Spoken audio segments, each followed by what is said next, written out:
Hello viewers, welcome back to our channel. This is your tutor CPA Charles Cafe, and today we are going to look at cost and management accounting. With cost and management accounting, you will need to be consistent, and that's our number one. Then you also need the analytical skills. So we need to be consistent,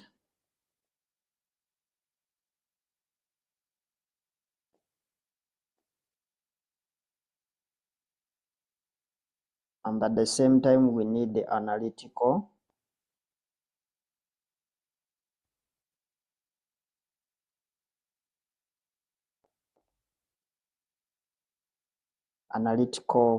skills.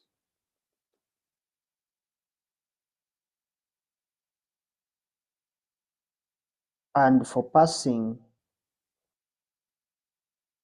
cost and management accounting, you need these two and nothing else.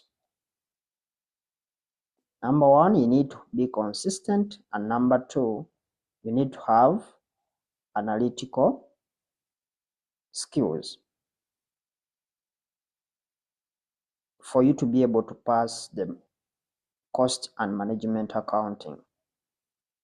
So if you are not consistent, if you lack consistency, then it's not going to be easy for you to make it, because costing is not like any other subject.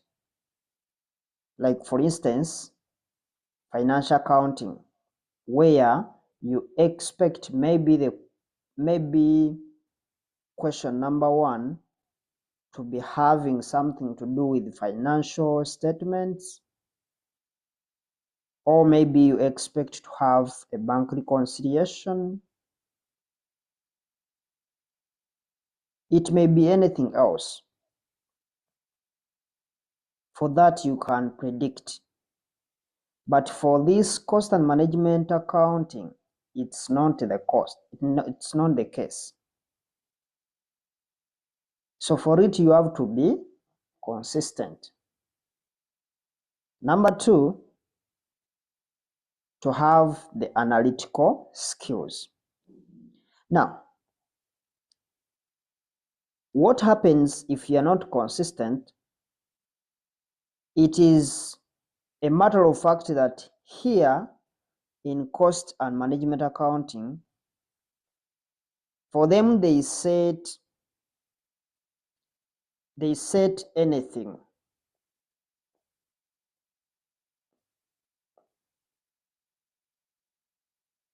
They set anything at any time and at any point. And of course,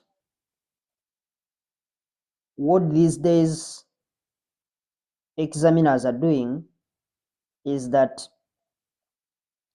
when they set question one, you will find that question one may be having about 3 topics. And basically what they are trying to do is they are trying to mix up topics. You may find that question has about 3 topics. And what they are doing is mixing topics in one question. So it's not like those days where they used to set one topic at a go per question. So if they mix topics for you, then you should also be conversant with most of the topics that are within cost and management accounting. Otherwise, You may say that maybe I love such and such topic or such and such topics, and I don't like these topics. But you find that the topics you love, they have less marks. Maybe they are only up to 3 marks or 10 marks or 5 marks. And the ones you don't love, they are the ones that are having higher marks. Maybe they are having 15 marks, 10 marks, depending on how they have distributed the marks. So you end up making a loss from whatever you've read, because for you may be deciding that I'm going to spot, let's say I read this, I read this, I read this, I'm not going to read this, and you find that those you've not read, they are the ones that are having higher marks. Therefore, for me, I only request 2 things from you. One, let's develop a strategy on how we shall pass. We are not going to just wait for the last minute reading, because those last minute reading, they don't work for costing.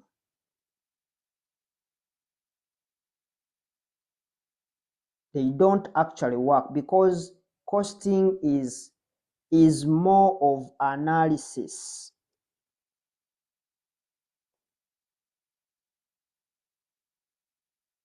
So for you to analyze something, you need to be understanding. You can't just analyze something you are not understanding.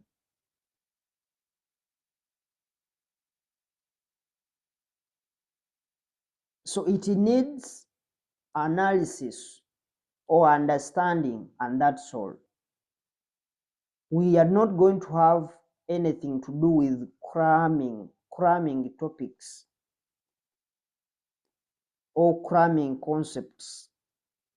Here they don't work. In accounting, you can cram how the income statement looks like. You know the things you are supposed to start with. Even if you don't do the right thing, you may end up getting some marks. Here it doesn't actually work. You can go off track as long as you fail to analyze.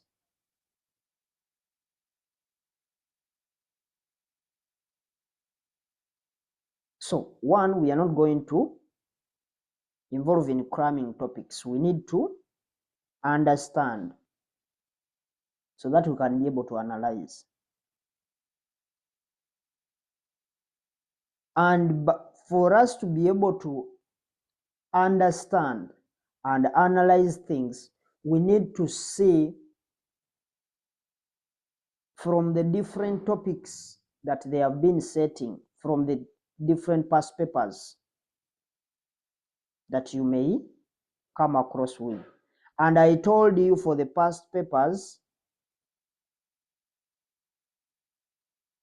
those ones, we've shared the PDFs for different CPA past papers in our Telegram channel. The channel is linked on this. There is a link on this channel in the about section. You join the Telegram channel, be able to download whichever questions that you may feel like downloading. So, key thing to note here is that we need to be consistent, and at the same time we need to have the analytical skills.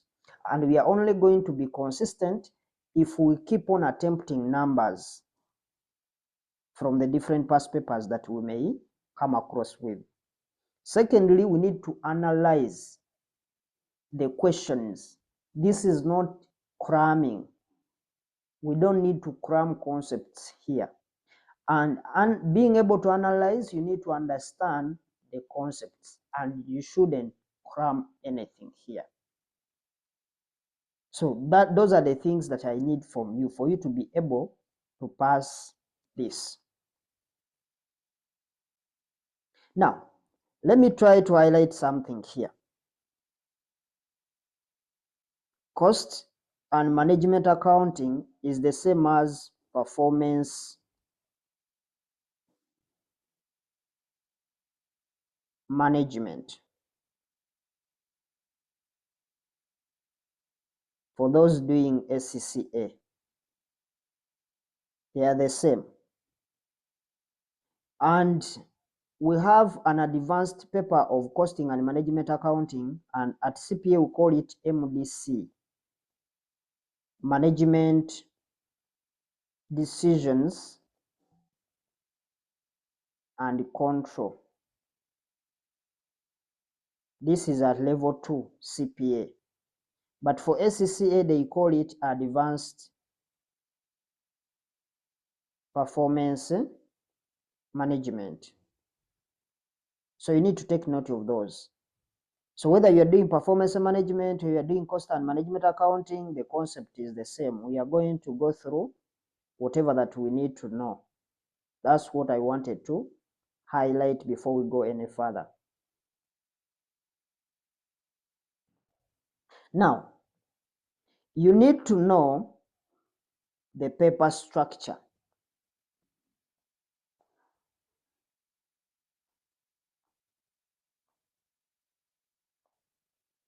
And the paper structure here we are talking about, it is a CPA paper. We are basically focusing on the CPA paper. Now, of course, you have two sections. Section A and then section B.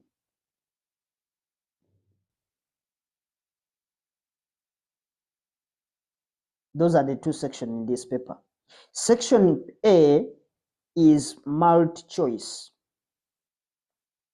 We have multi-choice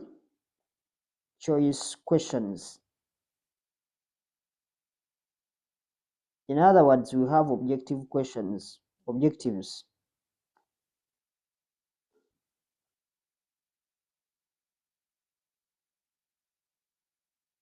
And these are carrying 20 marks.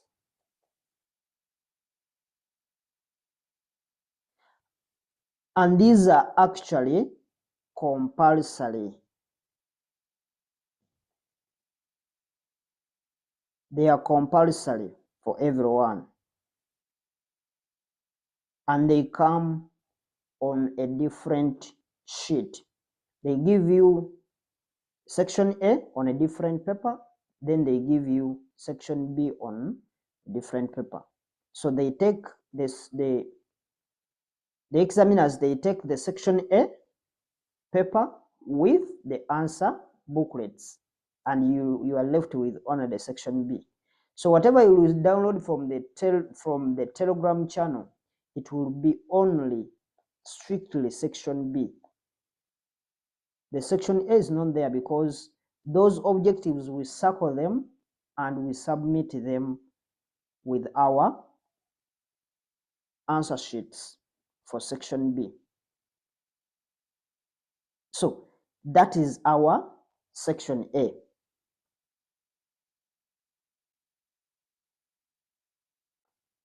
Now let's look at section B. Section B, of course, you have 80 marks. Remember, section A was taking 20. So here we are left with 80 marks. We are working out of 80. Each question is taking 20 marks.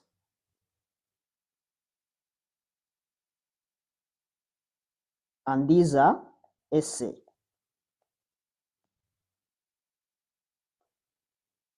questions,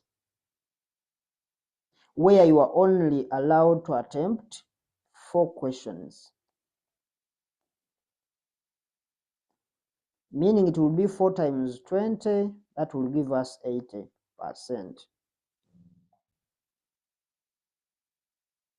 Because each question is 20 marks. and that is the paper structure for cost and management accounting, CPA paper level 1. So that's the structure. Now, as I told you, section A, we have multiple choice questions. And any paper that has multiple choice questions or objective questions, then that paper means you need to put in a lot of efforts, because they always target almost everything, almost all topics in section A. So we expect them to be at least targeting almost all topics in that section A, meaning you have to put in more and more efforts for multi-choice questions. So that's all for the paper structure. I wanted you to note also, to have a note on that. Now, we need now to know what we need. What do we need? What we need for costing, for cost and management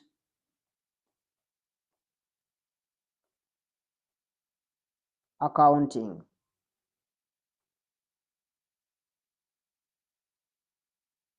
What do we need? In other words, these are the requirements. So we are still on cost and management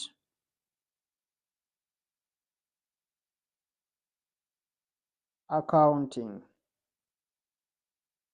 and we are talking about what do we need as the requirements.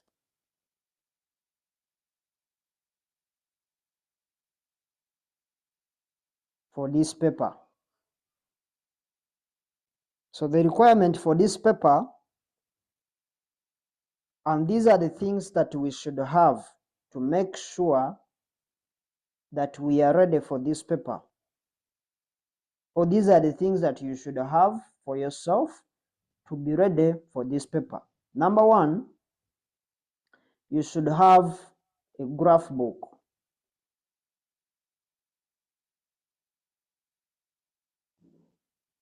Because we are going to do some graphing.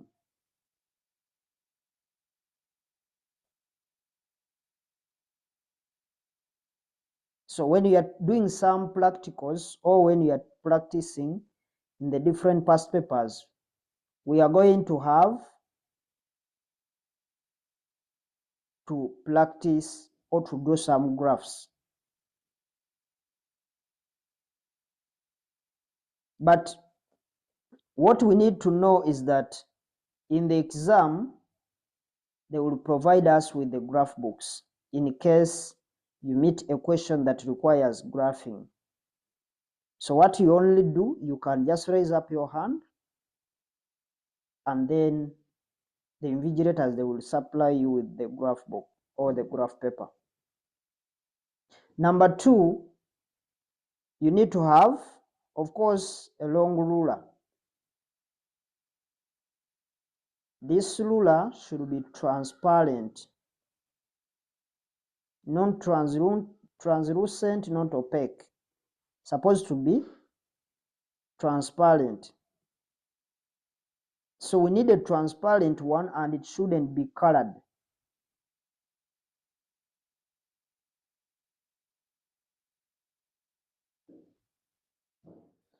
The other one is we need a calculator. They call it a scientific one. Scientific calculator.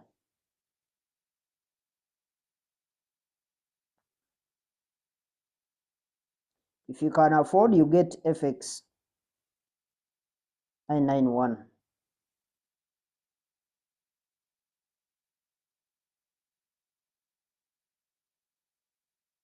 Because that one is a good one. Then, of course, the other thing we may not forget, a pen and pencil, plus maybe plus a book, because you need to make some notes. I know we provide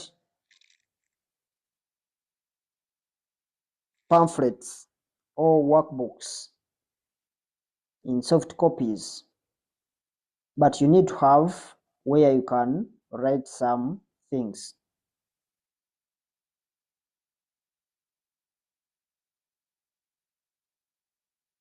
So, but the last thing that I don't want you to forget, the last thing which I don't want you to forget are the past papers. You can forget everything that we talked about, but never forget past papers, because that's the only way you can prove yourself that you have understood certain concepts. So these are very important for you to practice. And I said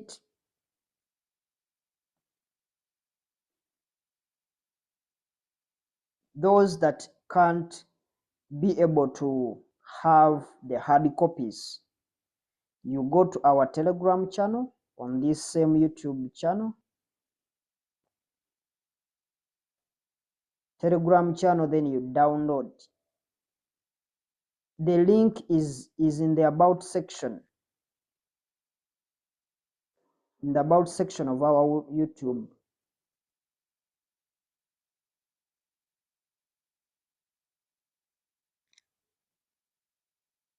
channel. So you can check the link that will take you to where you'll download those course materials and then past papers, because the link is attached there.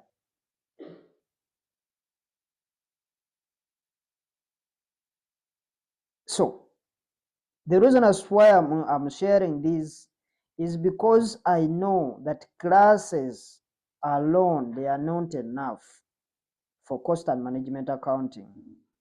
So you need to do more practice. And that's why we are sharing past papers. Because the only way you can understand that I've understood this all the way, the only way you can assess yourself is by doing something on your own. That's when you can prove that you have understood certain topics, and not cramming. Because we said cramming here is not going to work. Remember, we need the analytical skills. But the only way we are going to get those analytical skills is by doing some numbers, by doing different questions. And that's the only key for passing this paper and even MDC on level 2 or advanced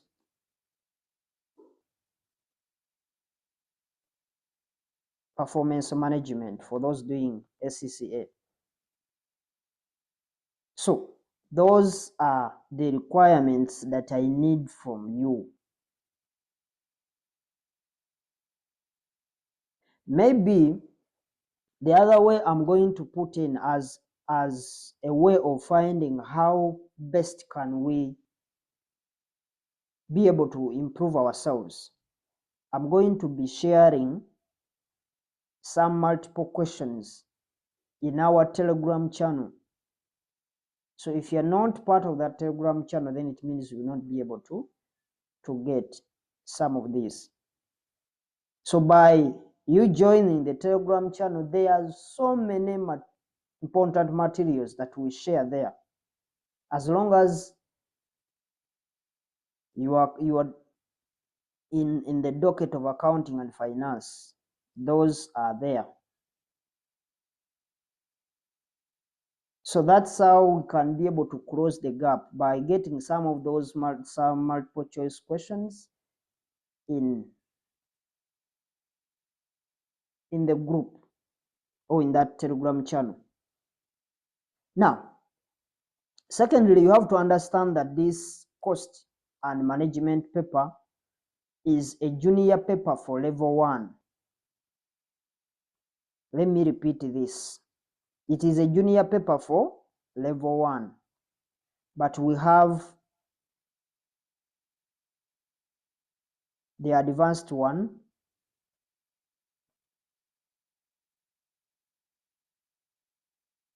on level 2. That is management decision and control, or what we call MDC. So this means that if your skills here at cost and management accounting are bad, then you will have problems with MDC.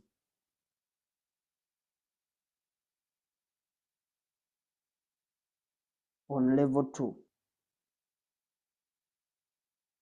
So MDC, we shall be studying almost the same thing that we are studying here, and therefore we have to appreciate this cost and management accounting first, and then we meet our MDC on level 2 in a better way. And that's another advantage of understanding this paper well. Otherwise, things may not be good for you if at all you don't understand some of these concepts.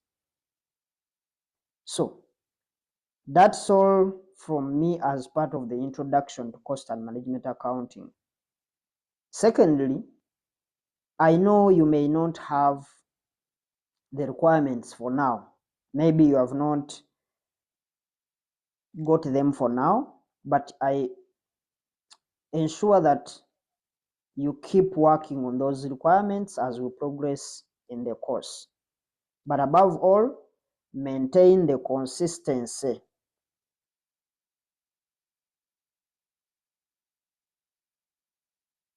Because reading alone doesn't work for costing, but you just need to understand, and then you can be able to analyze the questions, because it is possible to read and you feel like you have understood the concept, but you fail to analyze the question or you interpret the question. Otherwise, that's it for the paper. But the other thing is that people may say that this paper is a bit hard, but the paper is very easy. It's just for us to set our own strategy and we create our own history than relying on what people are saying. So therefore, we have to face our enemy and then we try to make our own history. So let's dive in and get started. Now, for those interested in doing self-assessment of whether they understood what we have studied, then you can be able to check out numbers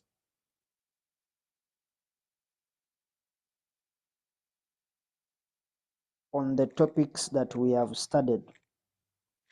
And if you find that you can't do anything from those numbers, then just know that you've not understood the concepts. So what we are going to look at we are going to look at cost. And we want to know what a cost is.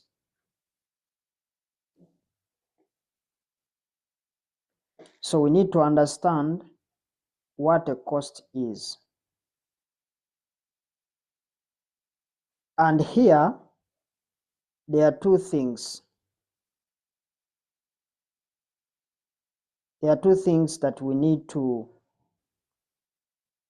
there are two things that we should talk about when defining cost, which are common in whichever book that you'll be using. Those two things are common. Let's now think about a cost in a different perspective. If you are a company and you have money or resources, those resources may include labor, capital, and other things. But let's specifically talk about money. So you have the resources that you want to put in that business or in anything that you may be doing. And there is something that you want to get. In other words, the reason for you investing this money in the business is there is something you want. There is something that you want to get from that investment. Therefore, the two things are, we have the resources.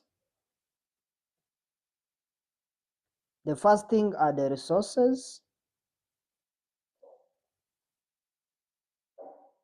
and also the second thing is the objective. The objective is what you want. In other words, when you are defining what a cost is, you must be able to address these two aspects in your definition. So the two must exist in your definition of cost. For example, you will be, maybe let's assume you are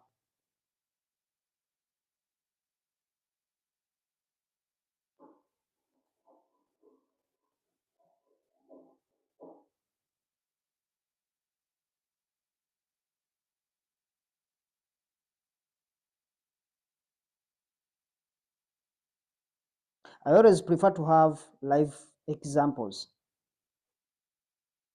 So let's assume you are an NGO, non-government organization, or non-profit making. So, and your goal is maybe you want to do donations.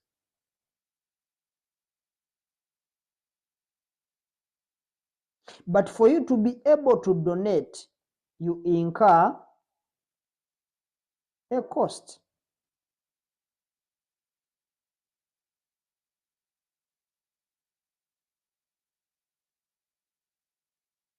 Or you are going to incur costs. And even if you are a private company,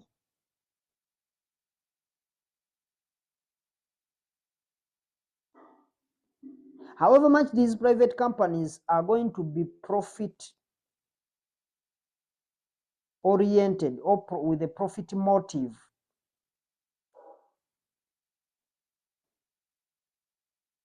because for them what they want is to make profit, but they have to put in their money in the business. They put in money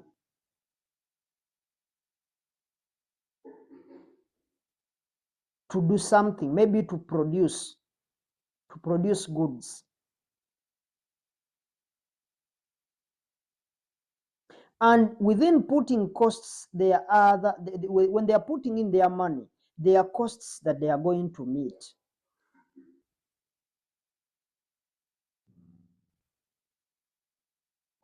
So even though these guys are actually interested in making profits, in profits alone,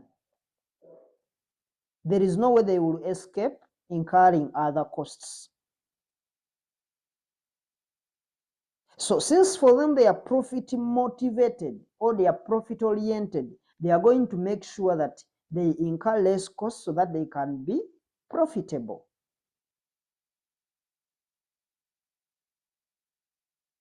Therefore, behind every cost, we always have that objective. For a private company, they want to make profits. For NGOs, for them, maybe they want to donate to the poor, but they will also incur some costs. If they are donating physical products, they have to incur transport costs to transport them.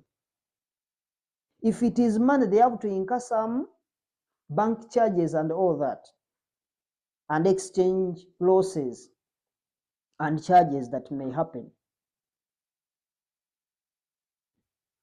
So behind every cost, there are always an objective of getting something. And that is basically the reason as to why you put in money in the business. That's the first reason in the first place. So you target two things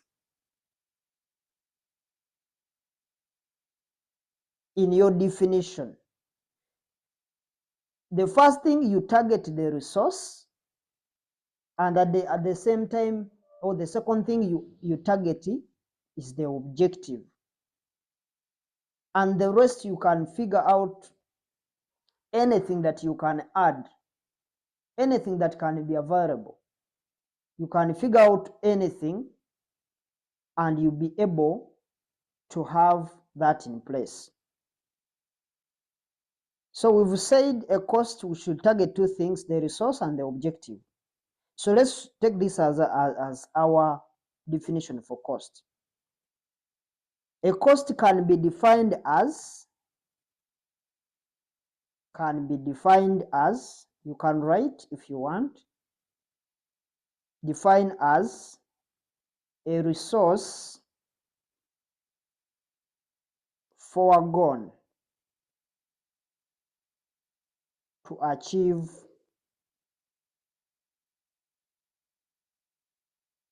a certain objective. And that's it. A cost can be defined as a resource foregone to achieve a certain objective. For example, you are paying, let's assume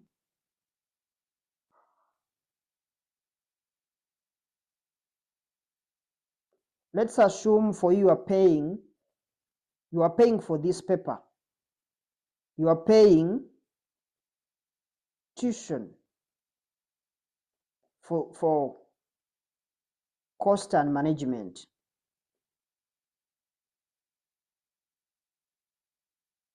Management paper. So the reason as why for you are incurring the cost of paying for this cost and management paper, even when you subscribe to the channel, you put in your data to watch these videos, you are putting in a cost, you are putting in your time. That is what we call a resource for this paper. And the reason is actually for you to pass the paper. If you are not interested in passing the paper, you may be interested in gaining the knowledge and the skills as a cost and management accountant. So I hope you get what we are meaning and how we can be able to define the term cost. So you are paying tuition for cost and management paper to pass. to pass exam. Of course, you are not passing every exam. You are passing cost and management accounting paper, or you may be interested in gaining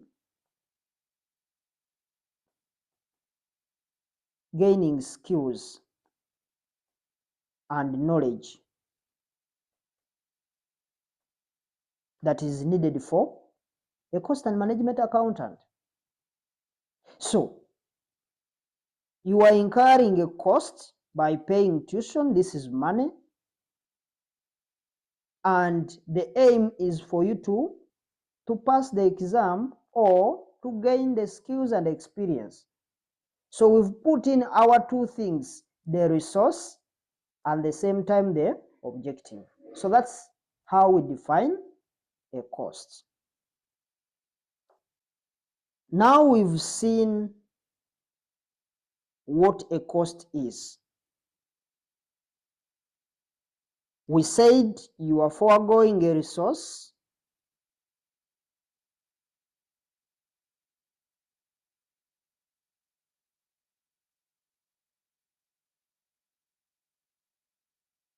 and then you have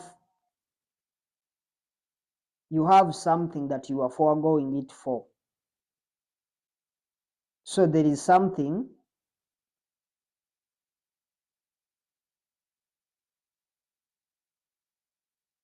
you are foregoing the resource for.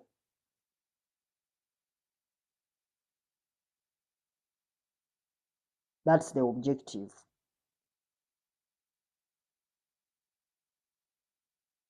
So, as I've said, I gave you an example. Maybe the other illustration we may look at, if let's say you are paying land, you are buying land,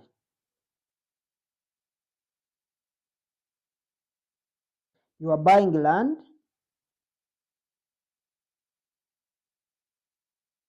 so this land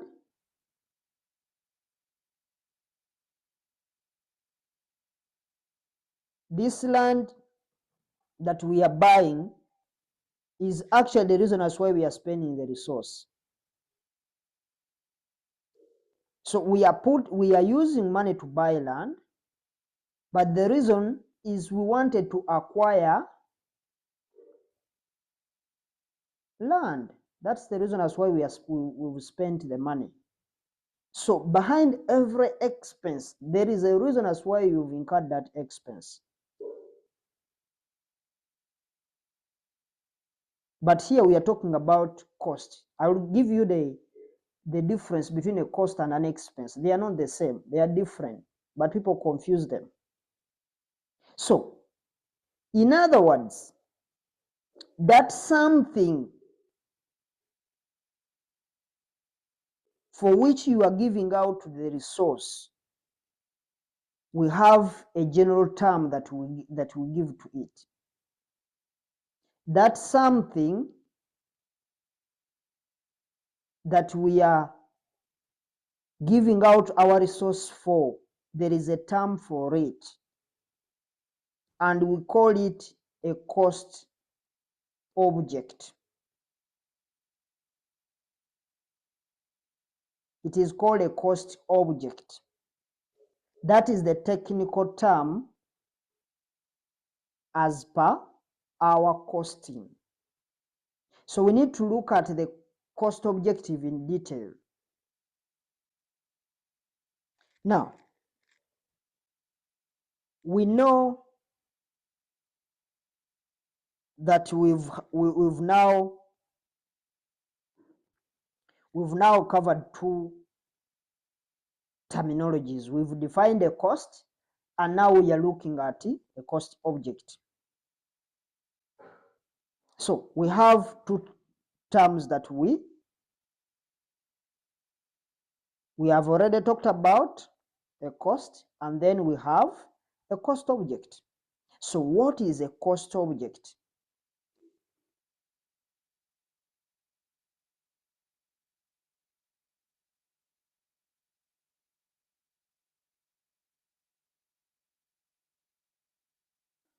So if you're asking, or if they are asking for the definition for a cost object, we can define this as this is something or an item. This is something or an item for which cost ascertainment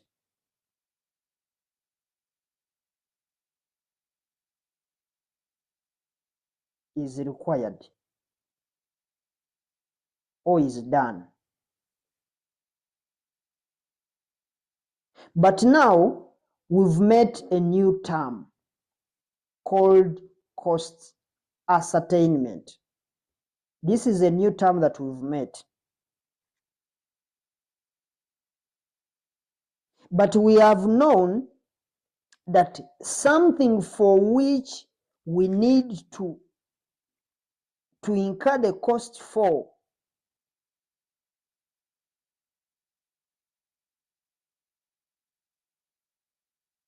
we know that we are calling it a cost object. So a cost object is anything. It is the purpose for why you are incurring the cost. Now,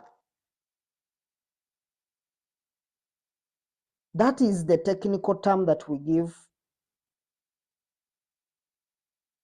give to that something, and we call it a cost object. And just like the way you've paid for this paper, you paid cost and management accounting. So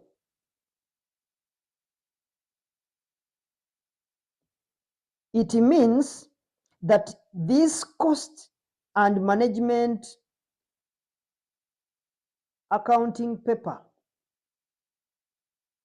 will be our cost object, because it is the reason we are incurring the resource. It is the thing that we are buying.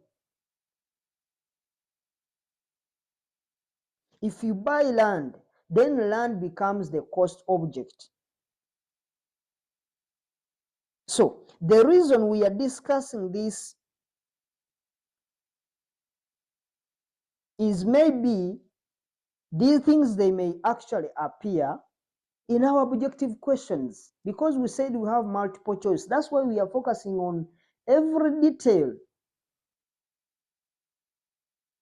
of these items that we have here. Now, before we explain the new term, we said the new term was cost ascertainment. We have two categories of cost object. So let's look at the categories of cost object. So before we look at this new term cost ascertainment, let's first look at the categories. The first category of cost object, we have what we call the cost unit.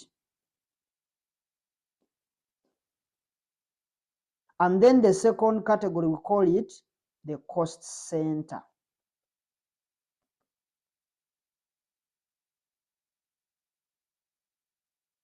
And those form what we call the cost.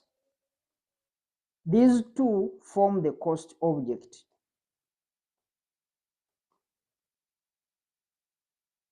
And we've known that our cost object is something or an item for which cost ascertainment is required.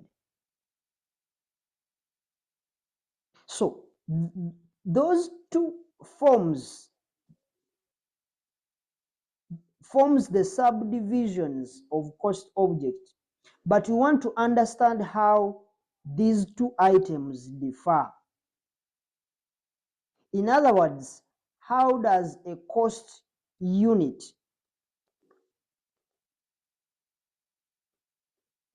differences between cost unit and cost center.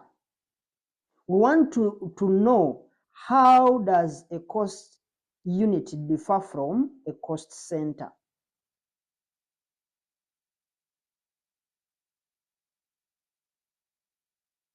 Now, if we are trying to avoid the costing perspective, if you leave the costing words, and now we try to explain these two words in a normal way, or in a normal understanding. So, when they say a center, the center is bigger than a unit. We expect a center to be bigger than a unit. And a center is more of a collection point. Just like you may go to a university or a college or any institute. It is a collection point of different students that may be attending cost and management paper. When someone says CPA is like a collection point because we have different course units under CPA itself. So, a unit is something that is final. So, a unit is final, something that is final, but a center is a collection point. So I just want you to get from these two perspectives. So a center is something that is wide. Therefore, we shall see how a process or how the process of ascertaining cost comes in. Because we say the cost object, these two items, they form the cost object. And the cost object, we said, is something or an item for which cost ascertainment is required. So when we talk about these two things, we shall look at how we ascertain costs or how cost ascertainment comes in.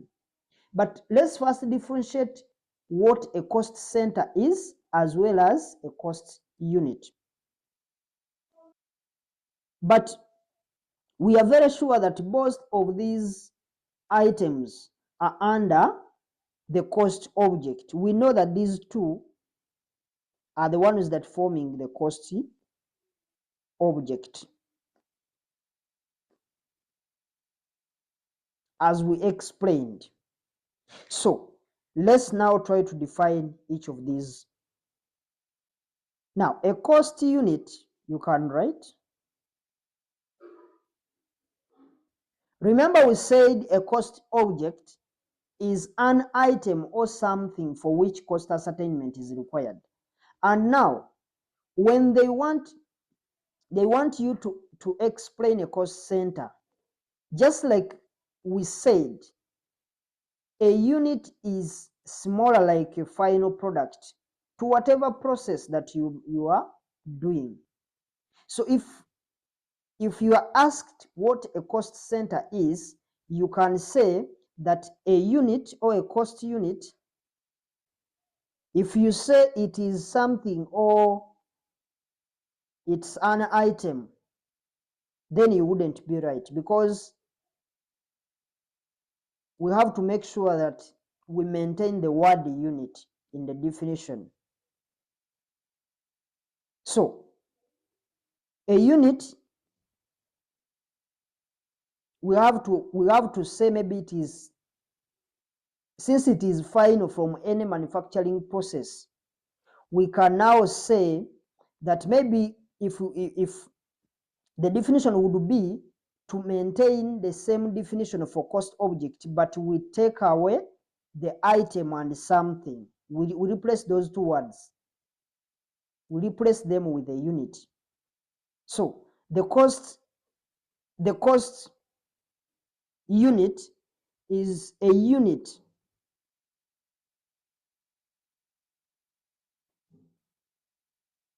of output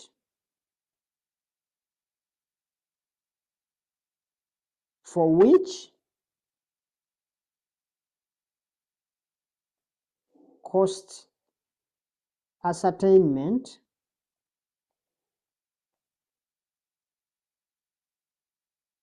is required.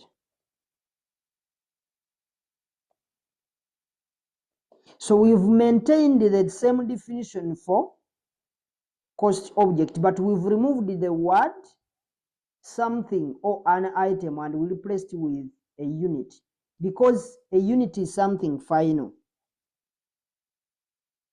So this means that anything that is not final or a unit, then it is automatically turns out to be a cost center. Thus, a cost center is something that is wide, and it can be an area, it can be a department, it can be an activity, it can be a function, it can also be people. So we can still maintain the same definition for cost object, but we never say it is a unit. So for the cost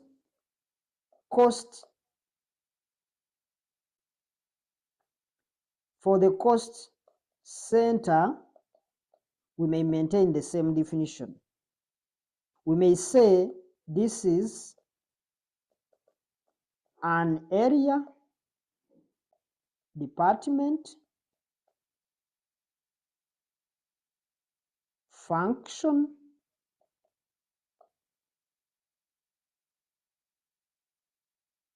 activity for which cost ascertainment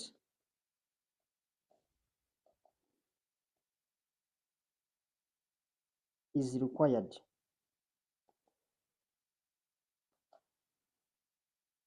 And that's what we call the cost center. So someone is going to be wondering, how do these examiners going to test those? Because the examiner may test whether you understand those things in the objective questions or the multiple choice questions. Because they may say that which of the following is a cost unit. They put for you below the alternative, they may say a unit of product, people, department, and the next one they may say area. They may also give you the other aspect. So for the area, department, function, activity, people, those are cost center, because those are involving so many things. But a unit as a one final product is what we call a cost unit.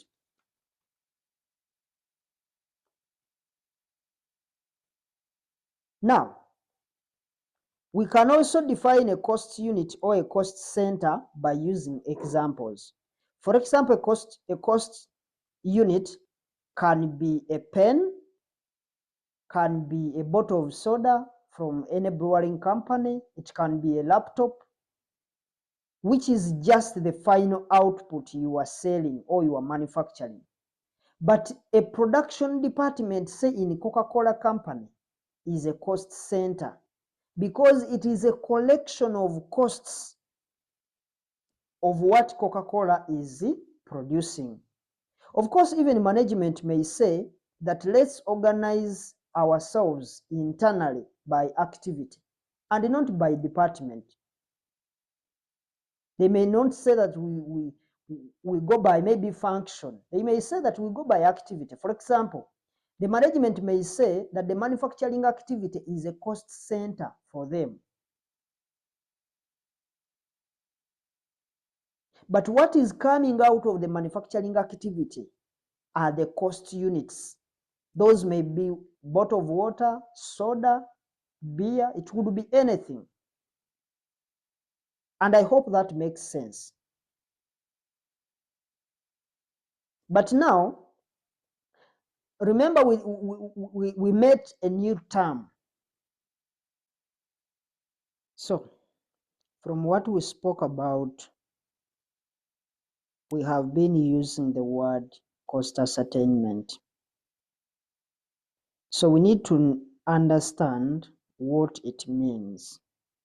So for every cost object, cost unit, or cost center, we do what we call cost ascertainment. And let's get its meaning.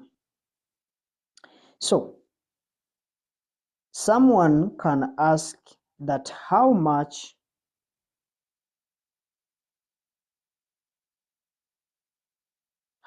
money do I need to do costing paper?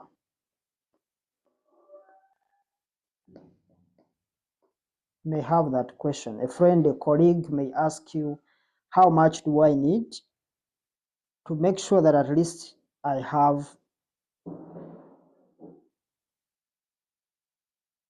the costing done?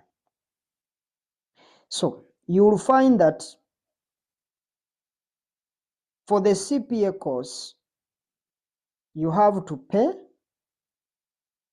exam fees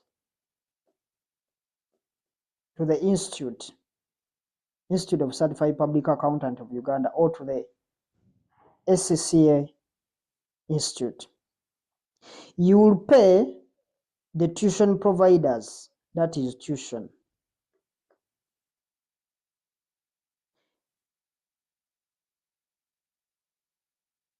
Plus even, because you may find that you are not going to study from home. Even if you are studying from home, there is online cost, that is data. You have to incur transport. If you are studying home, you have to pay data costs. And if you are going to study from the institute, you have to incur lunch costs. But lunch can be removed, because lunch, even if you are studying, whether you are not studying, you will actually eat. So that one we can exclude it. But before we go into the details, we just need to understand the cost that we may incur. Let's say transport and data charges.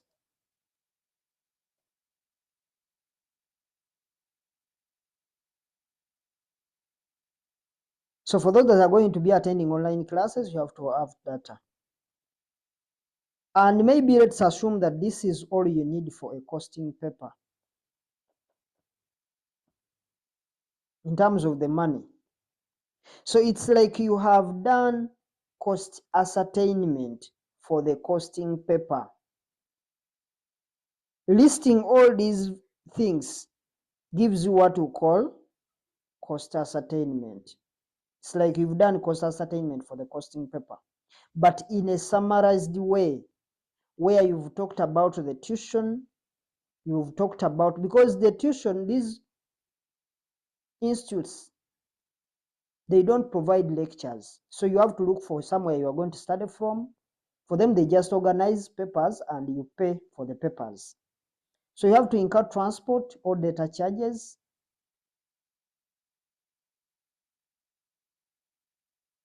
Even if you are just using YouTube, just like the way you may be accessing the service right now. For you to study, you need to have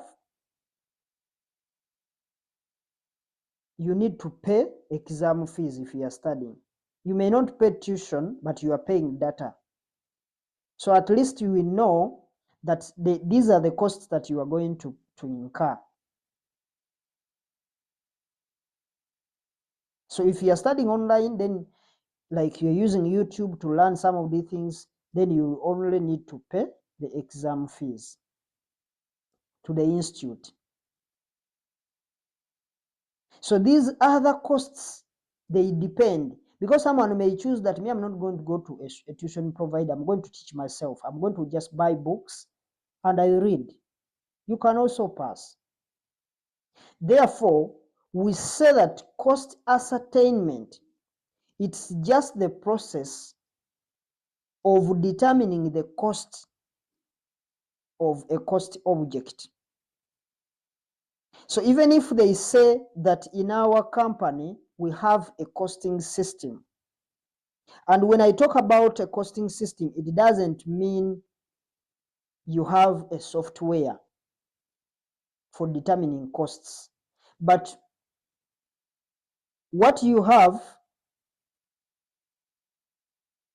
or what we are trying to mean, these are the costing system that we are looking at, is these are the procedures on how we determine costs in a given organization. And that's why when the auditors do carry out an audit on any company, they ask that company about their costing procedures,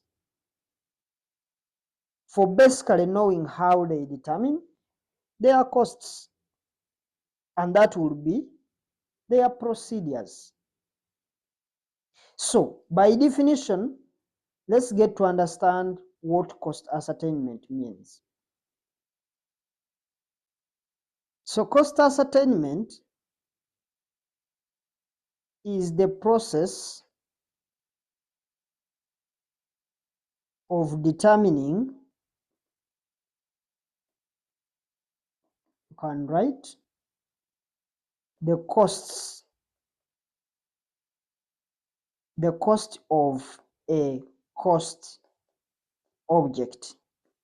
Remember, we defined what a cost object is and we gave the categories of a cost object. In other words, we are saying that cost ascertainment can be aided by a costing system. It can be aided by a costing system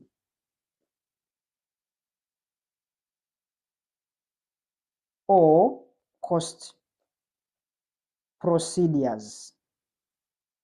Costing system, we don't necessarily mean that you have a software. Let's say you have QuickBooks, Tally, Sage, whatever software that you may be using for you to manage your costs. No, these are just procedures. So how does a costing system determine the cost of a cost object? Remember, we said a costing system is not necessarily a software or a package, but they may be your procedures on how you do your costing. But a costing system must have to take two main steps.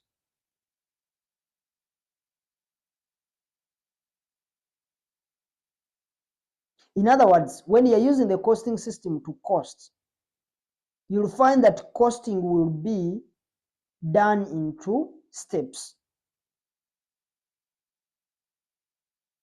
So we shall go through the two steps to the process of cost ascertainment. And those two steps, they are the ones that we call, one of them is called cost accumulation. The second one is called cost assignment. So we are going to look at these things in particular. But just to give you a hint,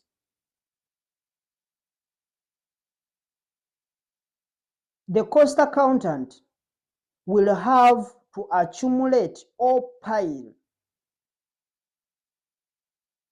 costs and then later assign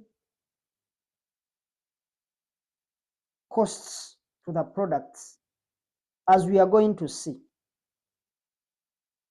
So let's try to look at these two items, or these two terms that we've just met: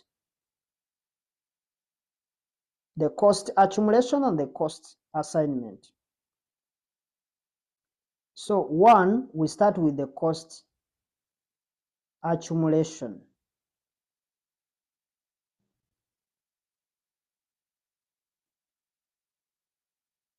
So you will have to first pile up or group the different costs, and then the process of accumulating costs. So the process of accumulating costs, we can also say it is cost classification. So when you try to do grouping of costs, grouping of different costs, we can also call it cost classification.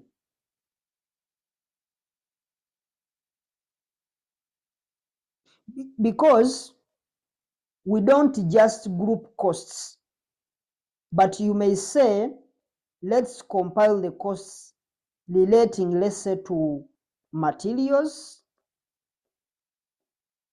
those that are relating to labor, those maybe that are paid for hiring machines,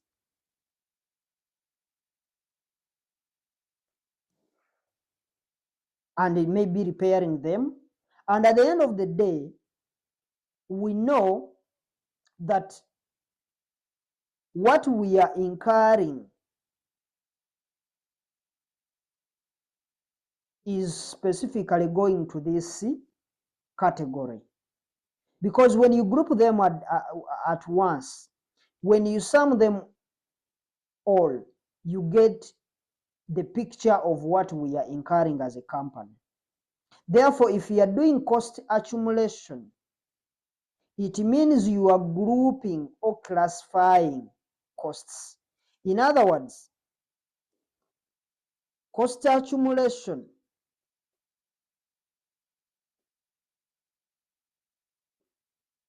is the same as cost classification or cost grouping. Is the grouping of costs as per their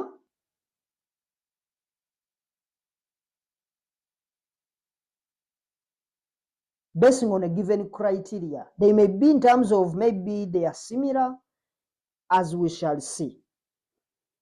So now we need to know what cost classification is all about. So cost classification. It is cost classification or grouping.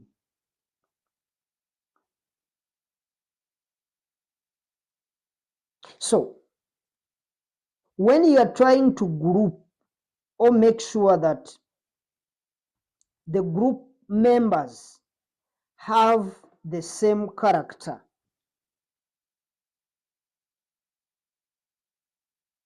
so cost classification or grouping is just grouping costs according to certain attributes,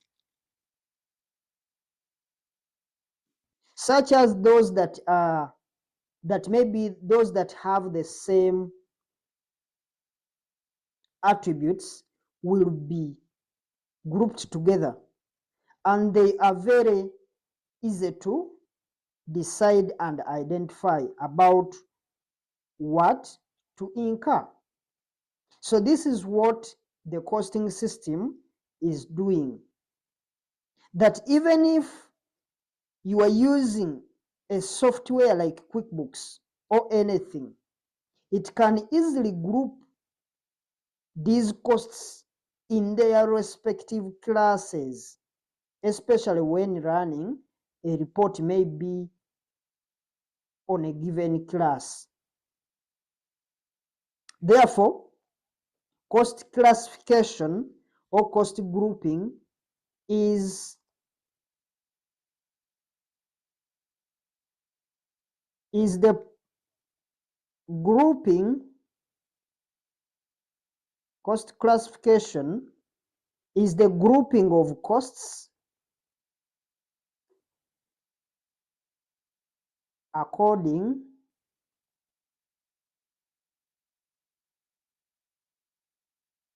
to a certain attribute or character. You are attributing the cost to a certain cost object as per their grouping. For example, we can allocate costs in terms of, say, materials, labor, etc., as we explained. So, cost assignment is the process of attributing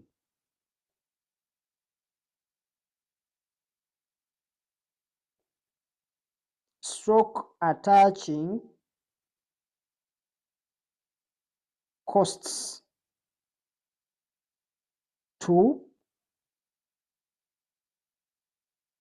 a cost object.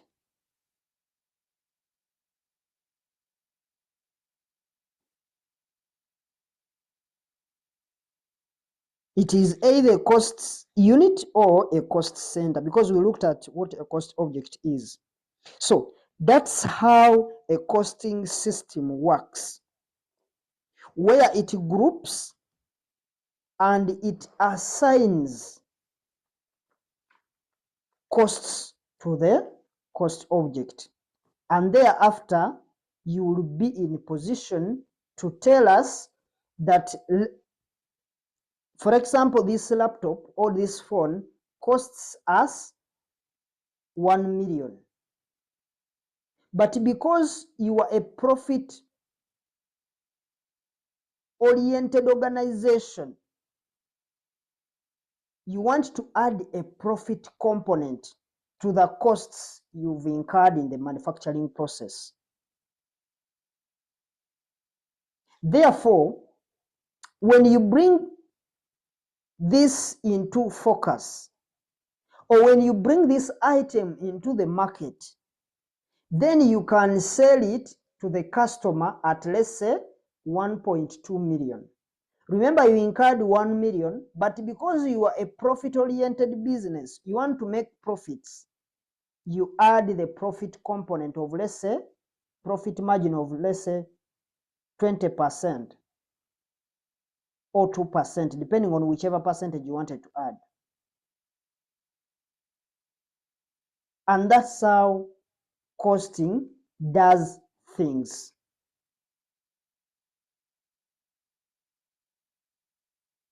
I know we've not talked about cost classification in details.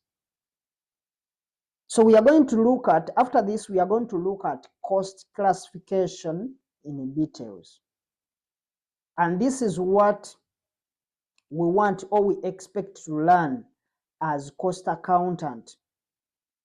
Because by knowing the various methods on how to classify costs, then the process of manufacturing a system or coding a system or a software, we can leave that process to the IT guys or to the IT people.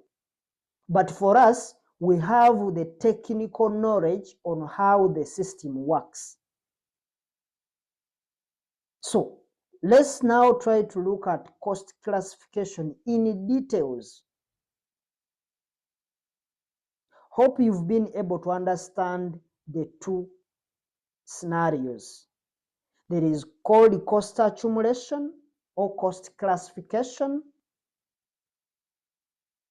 and that is all about grouping costs according to certain attributes or character. And from there, we expect that we shall assign costs in the process called cost assignment. And that is just attaching the costs to the cost object, either cost unit or a cost center. A cost center, we said it can be a department. We attach all the costs that we've incurred in that same department. Or it can be a cost unit, like a single product, let's say a phone or a laptop, whereby when you assign costs to that cost unit, you can be able to determine how much we've incurred to produce that product. And by knowing how much we've incurred, that's what we need to know as cost accountants. Because for us, we don't need to know how to design a costing system or a software that will help us to do that. For us, we need to have the technical knowledge of how the system should work. Then it will be upon management to add a profit component on the costs we've determined so that they can take that product to the market. And then business goes on just like that. So without going any further, let's now try to bring more focus onto this item here, cost classification. So our focus is on cost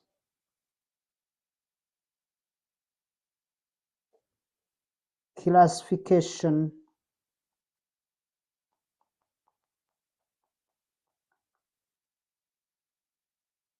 categories. So we are going to look at the different categories that we have there. So the first category that we have is classification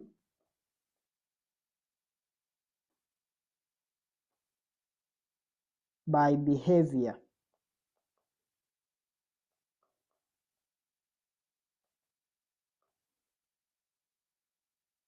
That is the first category. So here we are looking at how costs change with the changes in the level of activity.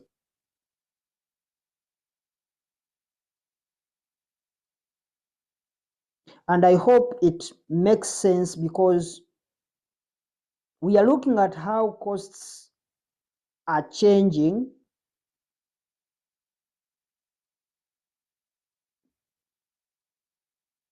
if, let's say, is it increasing, is it decreasing, or it is constant. And that's what we call cost classification by behavior. So we are going to look at the detailed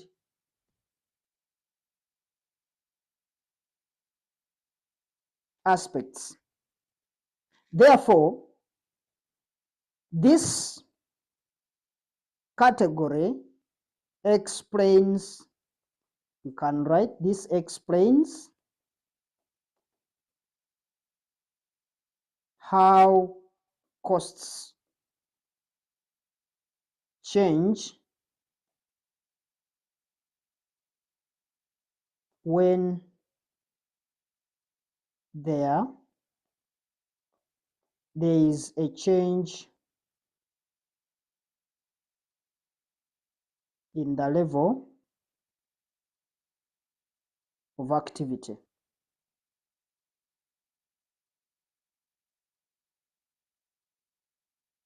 So how costs change when there is a change in the level of activity, whereby if you do more what happens?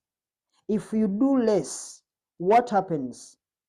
Thus, we need to know how the costs can change with the level of activity.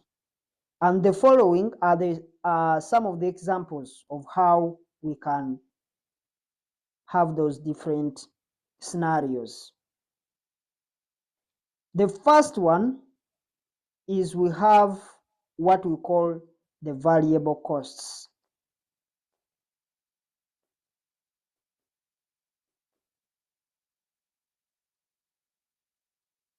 So we have what we call the variable costs as under classification by behavior.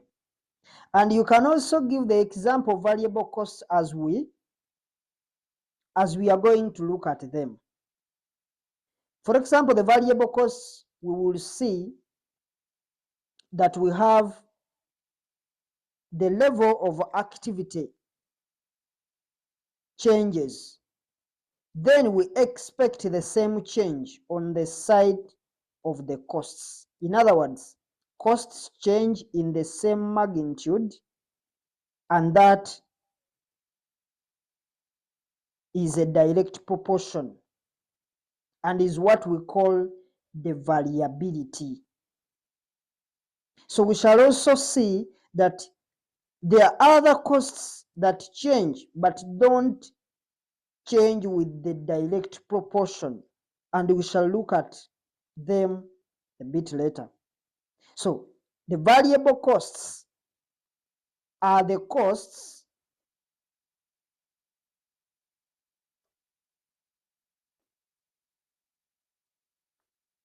variable costs are costs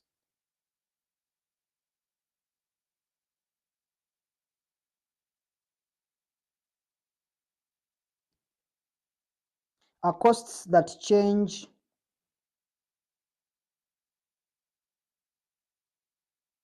in direct proportion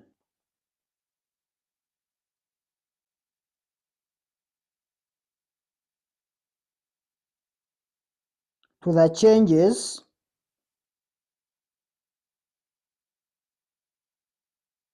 in the level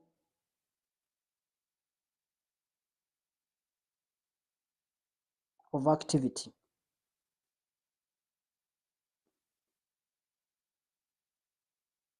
So if there is something that is changing in direct proportion, it means that unit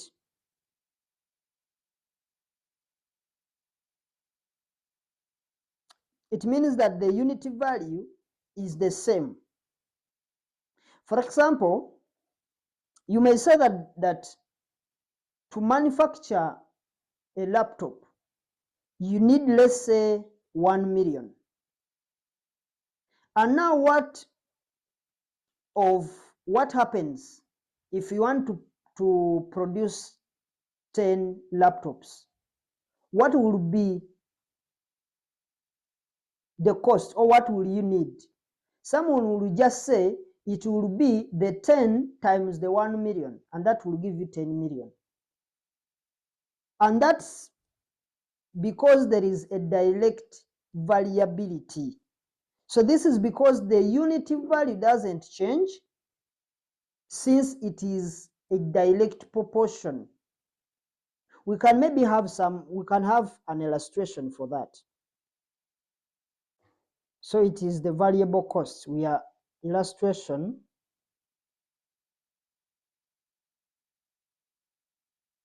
for variable costs. We want to just use a table to illustrate. Let me just say here we have the units.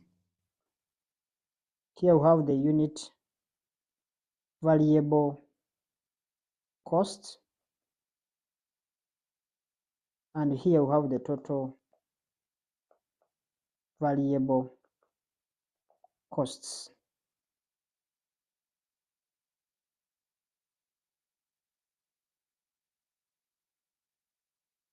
So when you produce one item, let's assume we are producing a pen. and we need 1,000. To produce 1 pen, we need 1,000.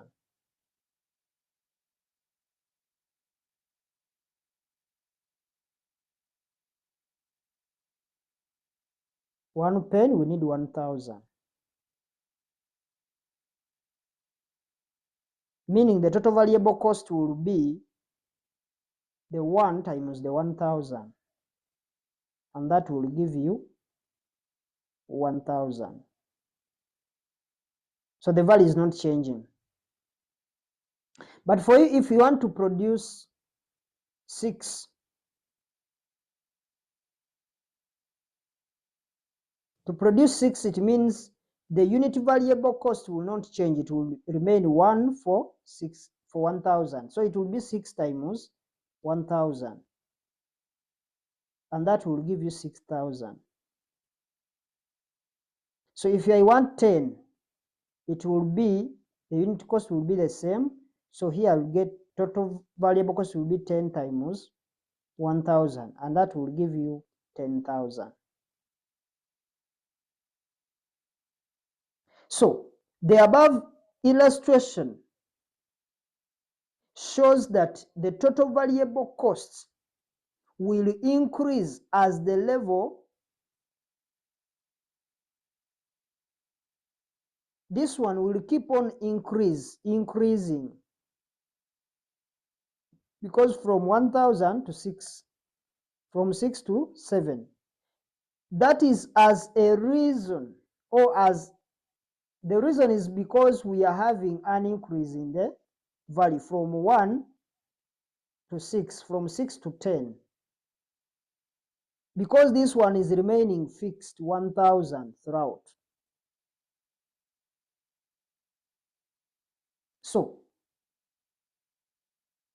the total variable costs will increase as the level of activity increases. And they will decrease. Of course, the decrease is when you are moving up like this.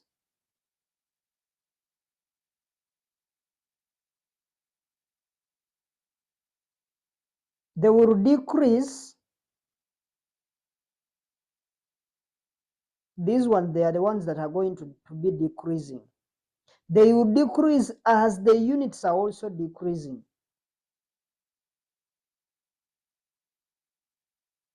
But one thing you will need to appreciate is that the unit variable cost will always be constant, or it will remain constant, whatever the level of output. Because for you to get these values here, you just get the total variable cost divided by the units, the output. Just like the way you can take 10,000 divided by 10 units, and that will give you 1,000. Just the same way you will get 6,000 here, you divide this by the number of units, which are 6, and you will get 1,000. So you will be getting a constant value. And that's why, and that's what gives you a constant variability. Because the unit variable costs, they keep on not changing. So someone who may wonder, how can I elaborate or illustrate the same thing on a graph? Remember, we said we are going to be using graphs. So someone may be wondering, how can we be able to illustrate the variable costs using the graph? We've seen the table, how we can present it. Now let's see how we can present the graph. Here, we take note that variable costs per unit, or the variable cost per unit, is constant. And if it's the same without changing, the output, In other words, if it is the same and the output, if it is the same without changing the output, then they can ask you to show how we can be able to present this graphically. So, graphical illustration, this is the graphical illustration.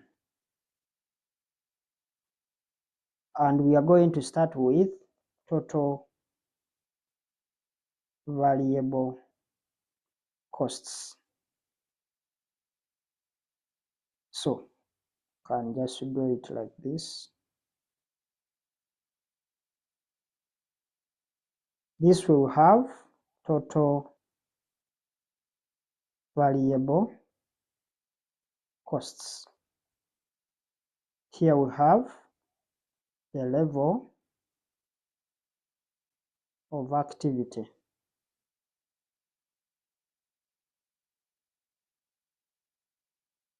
So it is going to be straight, just like that.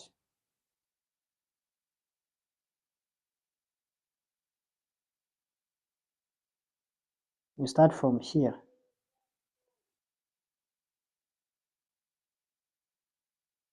It is straight. And this is how the total variable costs behave graphically. And it's a straight line. So as the level of output increases,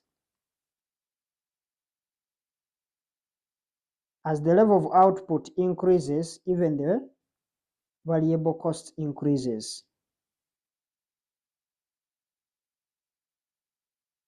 Just like that. So the total variable cost will also increase as the output increases. As it goes this way,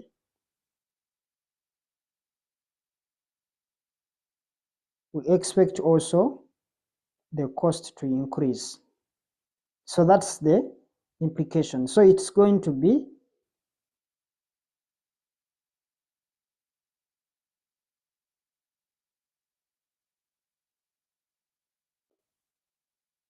it's a straight line.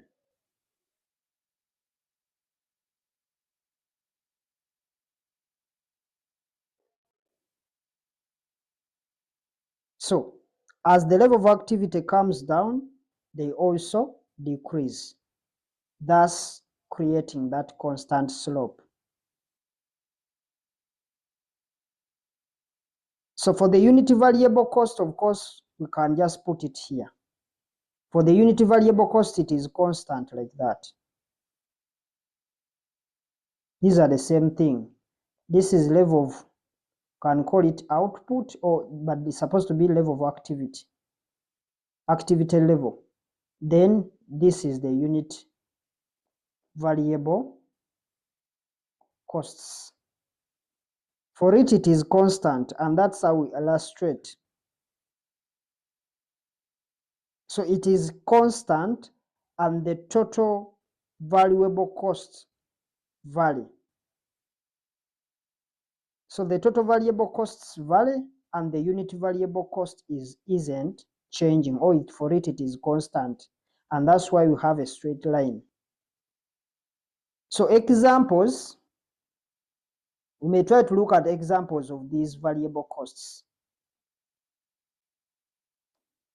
Examples of variable costs. We have raw materials. We can call them direct materials. We have labor. We can call it direct labor or wages. We can have electricity.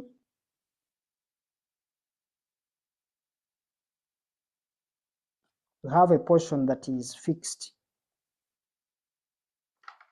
but we are talking about the variable component, the units you pay, they charge you as per the units you pay. Because for electricity, there is that surcharge that is constant on a monthly basis. There is that monthly surcharge, monthly charge. But when you pay this, at the same time you pay for the number of units you have used. That's the variable component.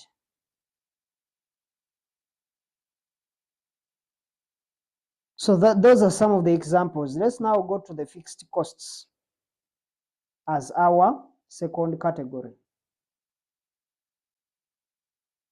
This is B, which is the fixed costs. These are costs. Of course, these are costs that remain constant.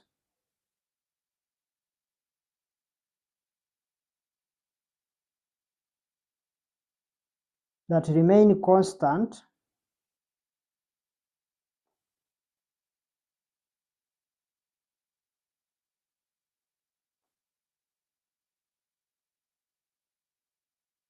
at all levels of output or activity. In other words, those that they don't change regardless, they remain constant regardless of the changes in the level of activity.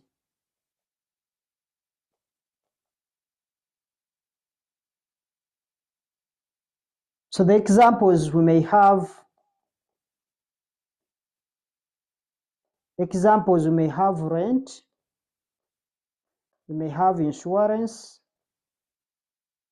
we may have salaries, let's say for supervisors, supervisor's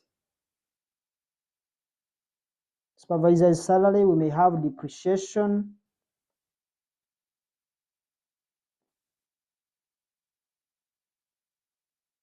we may have interest, though some interest may not be fixed. There are subscriptions, like if you are paying for TV subscriptions,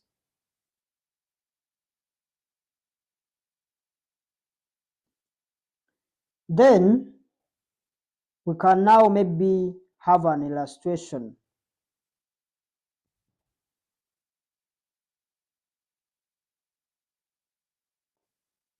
A table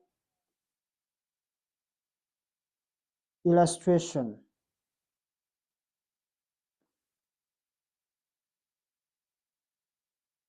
So we have the units, we have the total fixed costs, and then we have the unit fixed costs.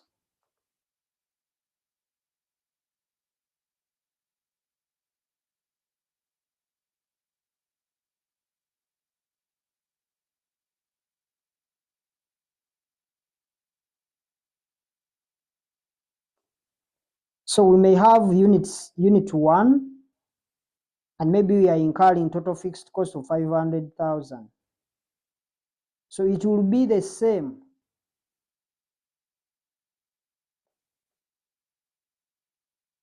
Even if we have 0 units, we still pay the same amount. If you go to 1 unit, still paying the same 500,000. But the unit variable cost will remain 500. This one will not have, because this one divided by this,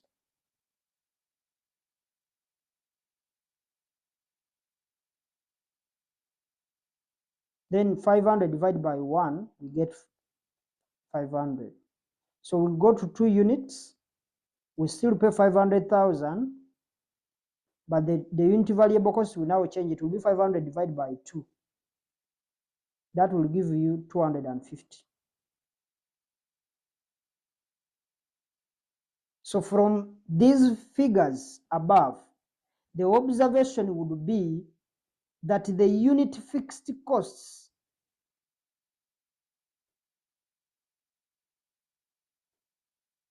this unit fixed cost is not constant, because we are saying this is 500, this is 250. It's not constant. And secondly, it keeps on reducing because it came from 500 down. It keeps on reducing as the level of output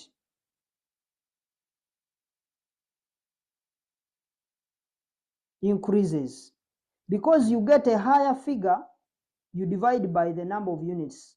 The number of units are higher, so we divide it with a constant figure, we get a lesser value. That's why here they are reducing. That's the observation that you may get from that perspective. Maybe let's try to do a graphical illustration. Graphical illustration of fixed costs. So we start with the total fixed costs.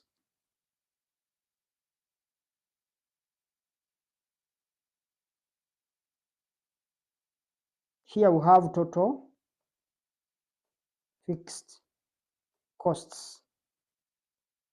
Here we have the level of activity. So it is going to be constant throughout. Here it doesn't change with the level of output.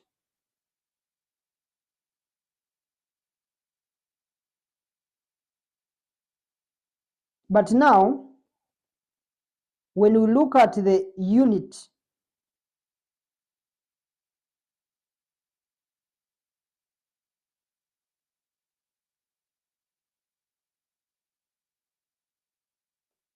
when we look at the unit fixed cost,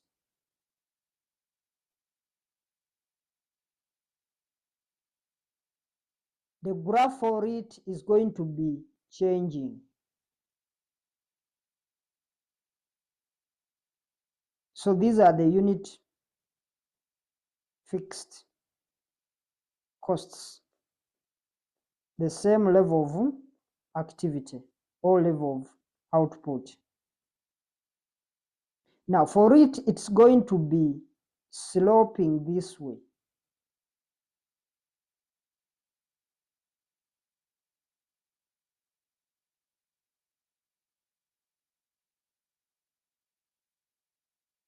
Here, it's not constant because it decreases as the level of activity decreases.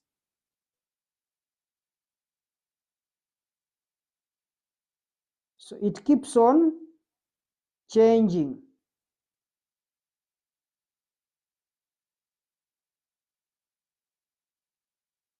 So it decreases as the level of activity increases.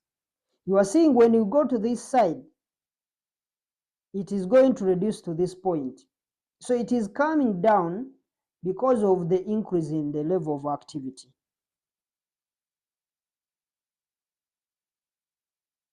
But it is increasing as the level of activity decreases. So it goes in an opposite direction. So these are the things that may be asked in your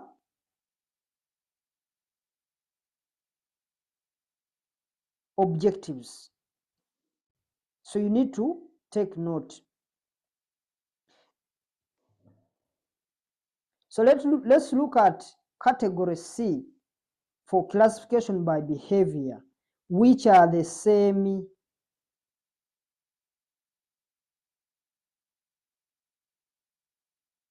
variable. They are times called mixed costs. So these are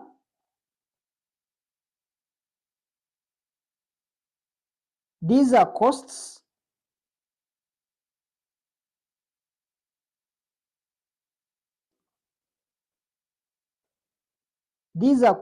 that are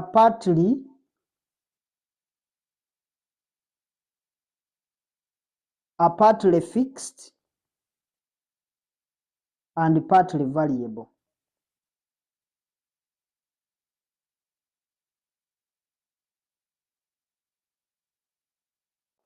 So the examples,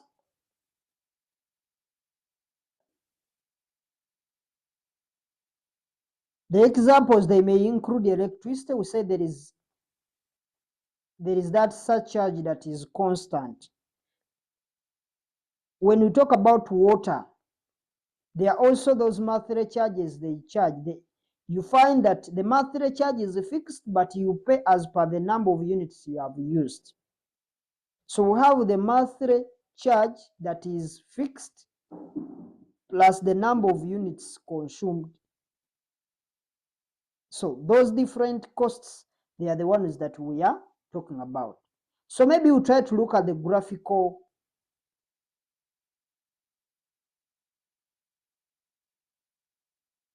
illustrations.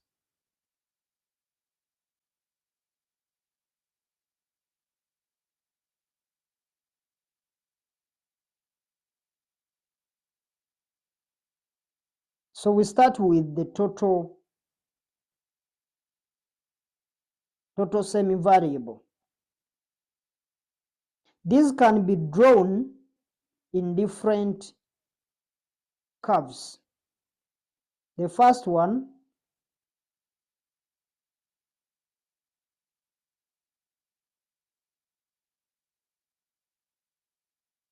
someone can draw it that way. Meaning this line here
Therefore, that's all about classification by behavior. So we need to look at other categories of classification of costs as shown below. So this is our number 2, that is classification by degree of traceability. Even if you just say classification by traceability, it will be fine, because the main issue is that traceability, and that's what we need to know. In other words, how can we attribute or attach costs to the cost object? And we talked about it already. So we are going to classify costs basing on the ability to trace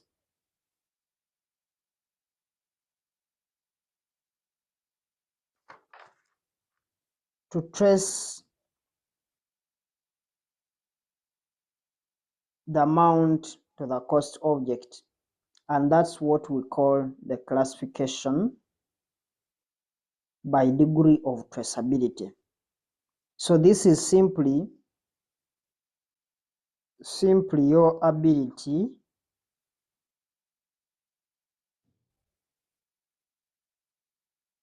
to trace costs to a cost object. So the ability to trace costs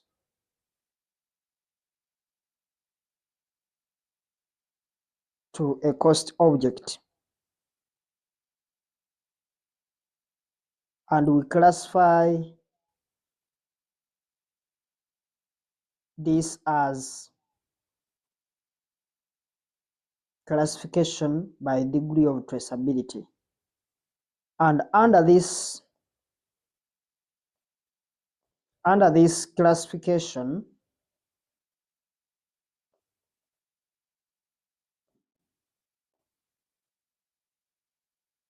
we only have 2 types.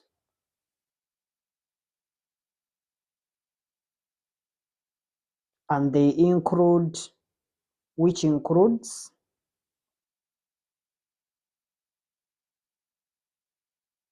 so there are 2 types. We have what we call the direct costs,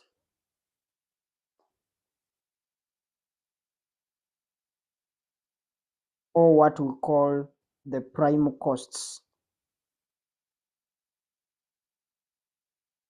That is the first one. Then the second one is the indirect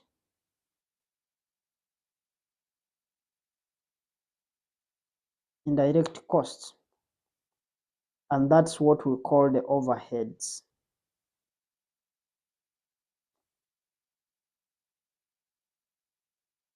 So those are the 2 that we have.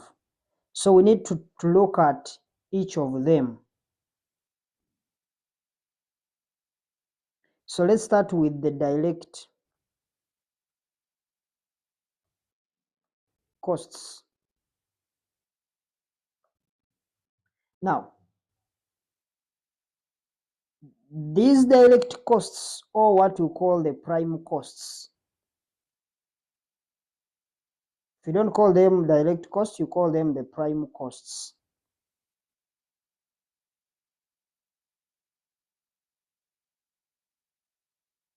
So these are costs that you can trace in full amount, just like the way you can trace the cost you have paid for this paper. Let's say cost and management accounting paper. Say you've paid $500, and you can easily determine the whole $500 in full. Like maybe you paid examination fees. Let's assume you paid $20 to the Institute of Certified Public Accountants of Uganda, and you can easily trace that cost in full to the institute. And if you can't trace the whole cost to a cost object, then it's not a direct cost. So therefore, direct costs, these are costs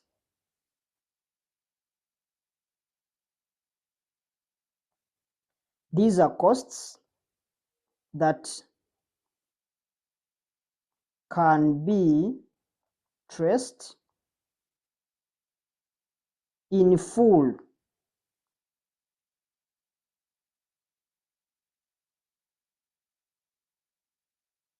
to a particular cost object. Remember, the cost object, we said it could be a cost unit, it could be a cost center. So one thing that I want you to appreciate is that things that were variable, remember, varying directly. In other words, these variable costs, they are the ones that are varying directly, in direct proportion. Then they are the ones that we call direct costs. Therefore, all direct costs, we need to have a note that all direct costs are variable.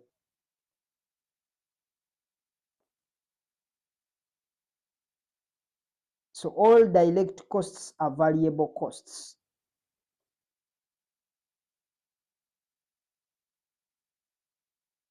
For example, examples we may be having, let's say, direct material. We may have direct labor. We can call it maybe wages. Direct labor or wages.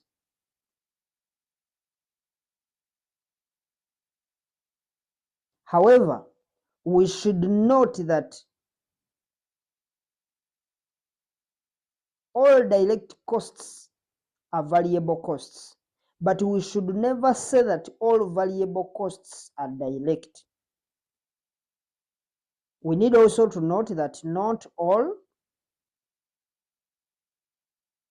variable costs are direct costs. So we need to take note of these two ideas from here and this one. All direct costs are variable costs, but not all variable costs are direct costs. Because the reason as why not all variable costs are going to be direct is because you are going to see that we can have variable costs or variable overheads, which means they vary, but their variability is not in direct proportion, because by being variable, it means they are in direct proportion.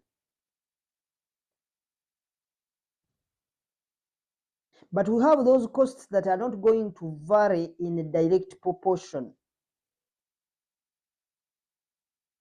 So, if they are not varying in the direct proportion, that means they are not direct, since they are overheads.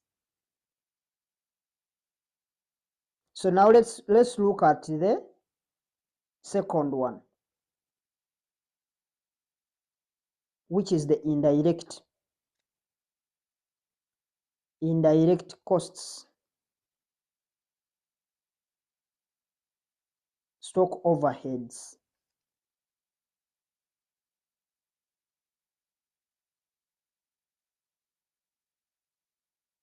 So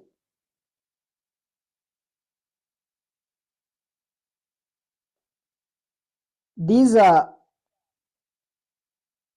costs that cannot be traced in full to a particular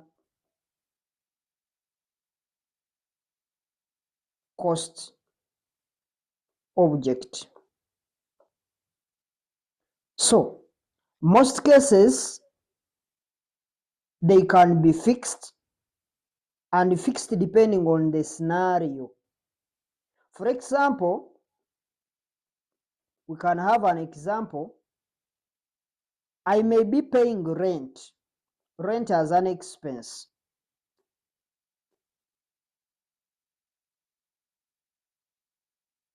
For a building. But now you find that we are paying rent on a certain building.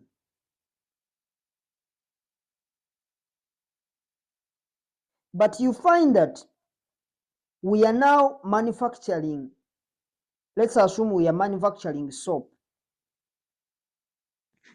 from that same building, meaning that the rent is direct because it can be traced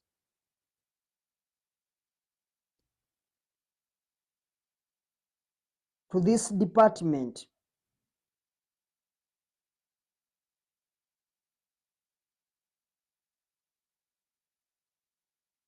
But soap, this soap we are manufacturing is not fixed,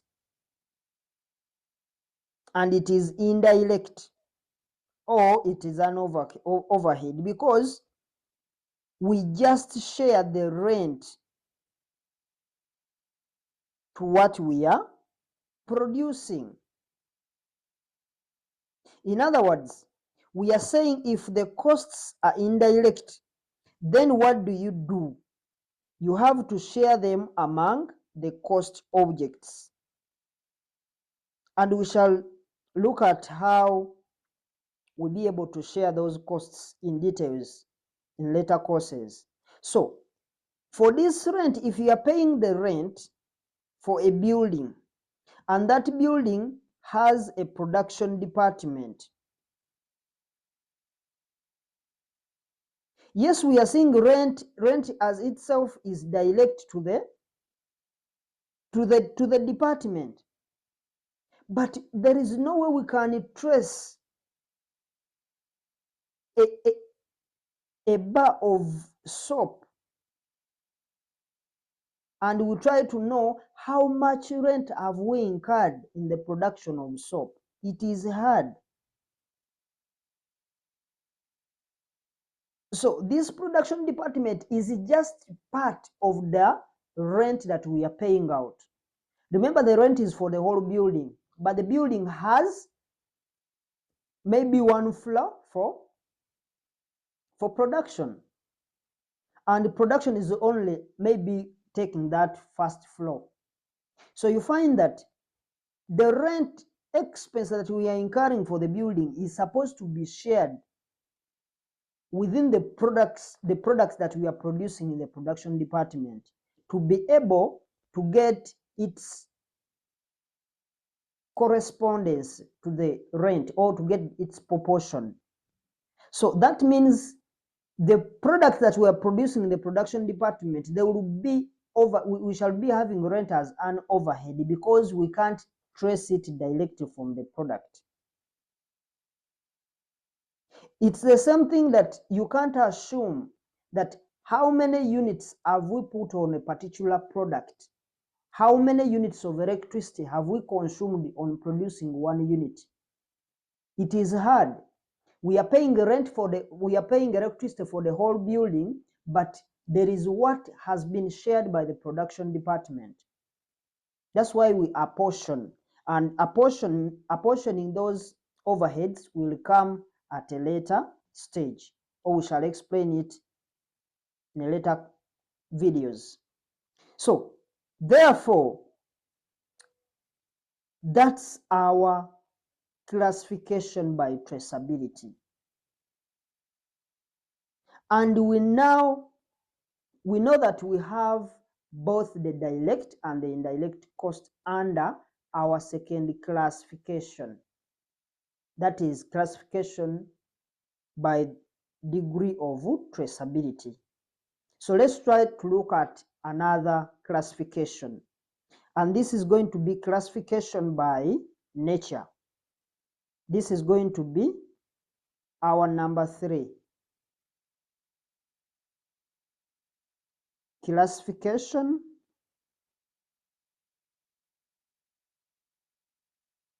by nature. By nature or element.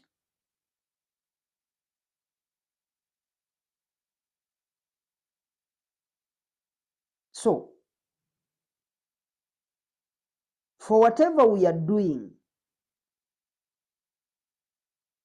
classification by nature is our raw materials that we are using in the production process. So whatever that we are doing, whatever products that we are producing, classification by nature is basically looking at the raw materials that we are using in the production process. So let's now talk about the examples that we have under the classification by nature. So this is all about whatever that we are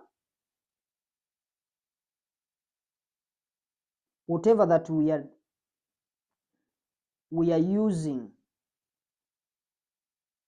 in the production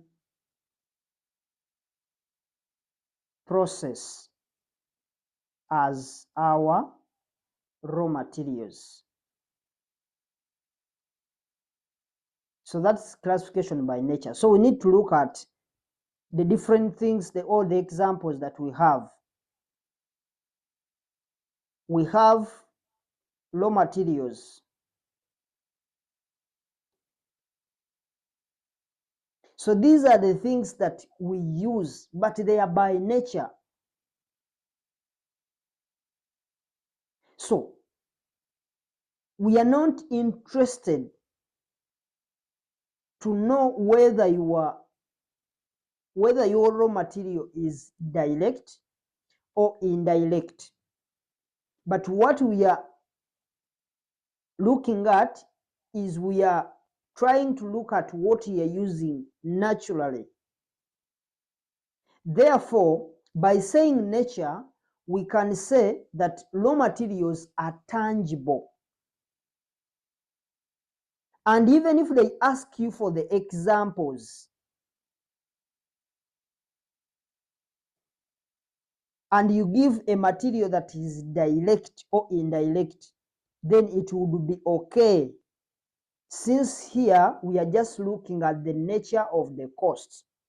So the examples you may say for raw materials, we may talk about the direct materials. As long as the material is tangible, we may talk about the indirect materials. For indirect materials, we can talk about oil. Maybe we are using oil, maybe we are using water, but you may find that in other production department, water may be a direct material as one of the key materials that they are using. So the other item that we should look at, or that is classified by nature, is labor, because it is this labor that we are using to make or to transform our raw materials into finished goods. So by nature, we use human capital. So if you are not a resource, a raw material, then you will either be labor or something else. In other words, if you cannot touch or you can't feel the product naturally, because there are other costs that we can't see, but what are they by nature? We can't touch labor, but we know that these costs we actually incur them, and they are by nature for us to transform the raw materials into the finished goods we need, people. So we are not interested in knowing whether labor is direct or indirect. As long as you employ people to operate machines, to supervise, then by nature, that's labor. And I hope that makes sense. So among the examples, we may be having the direct labor, and then the indirect. We can say the indirect labor.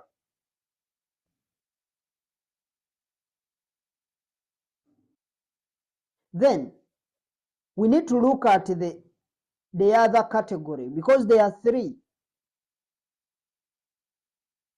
If you are not labor and you are not raw materials, then it means you fall into other operating costs.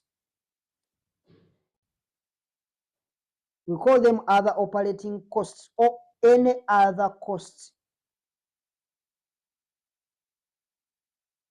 So whatever you incur, it's not labor, it's not raw material, then it is falling under other costs. So if the cost is not falling into those two categories that we've seen, then it is under that other costs, as we shall see. For example, it may be a software, because these people, we may have labor, but they are going to operate machines. You may find that this machine they are going to operate, they are running on software, but we need to buy the software. It may be electricity.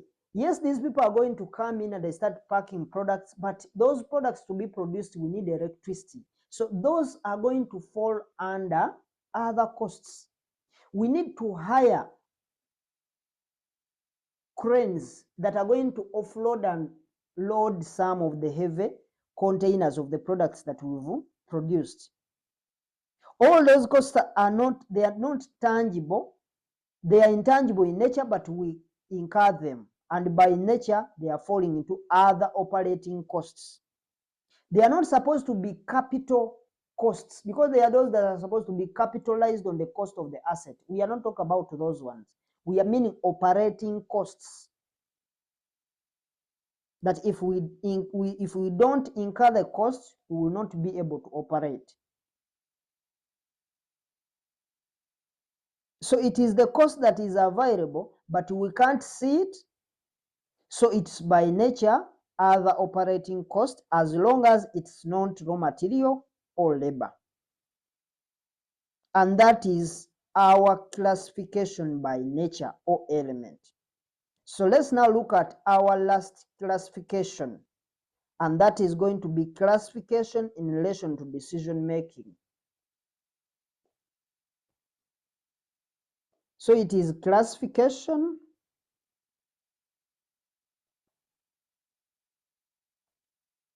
in relation to decision making.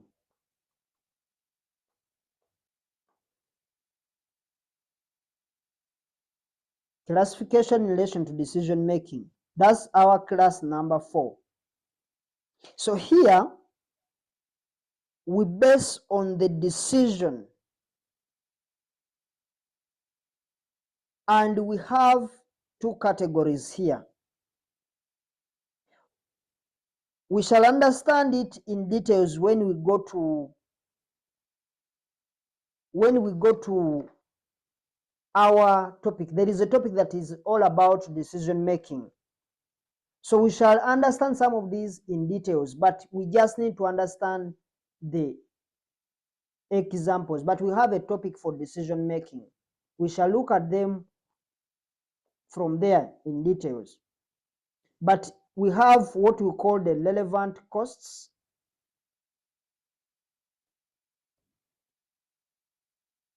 And then if it is not relevant, then it's supposed to be irrelevant. Irrelevant costs.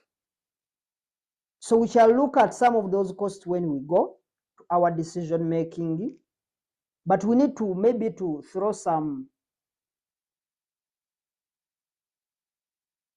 lights on these relevant and irrelevant costs. So costs may be relevant to your decision, and also costs may be irrelevant to your decision.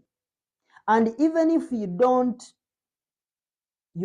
actually know what they are, but we will explain them when we are doing decision making. And we shall know the details of what relevant costs and what an irrelevant cost is. So we shall know what they are. So it's a system that is going to, it's all about the system that is maybe going to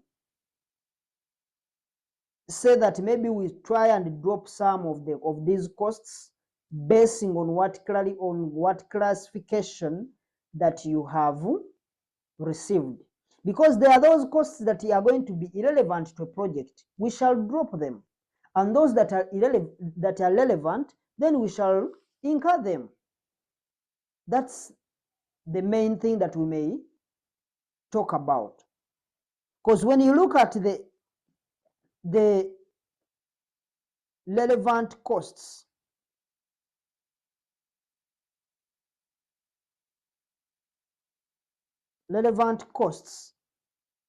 these are costs that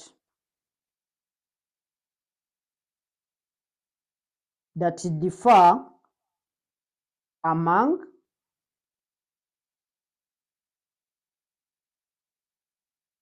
the decision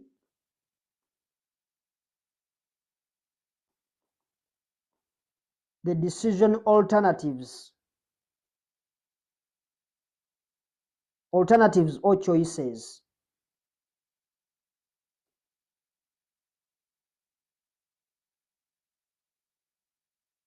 So if you are not relevant, then you are irrelevant. Now for irrelevant costs,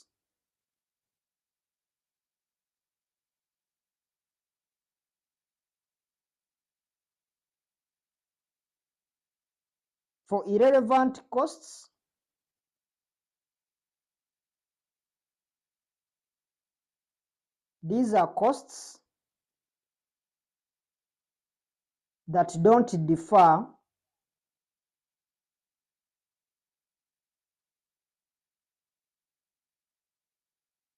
among the decision alternatives.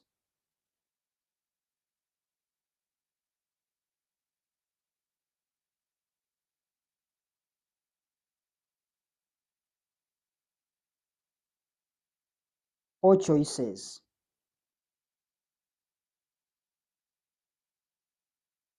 So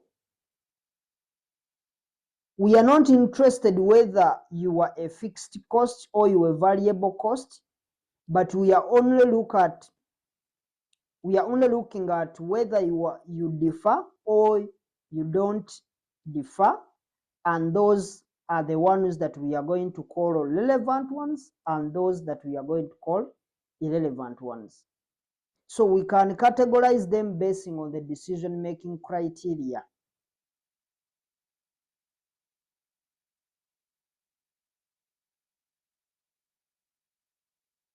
So those are the most important classifications that we spoke about, or that we need to understand in detail. But we have other classification, like classification by controllability.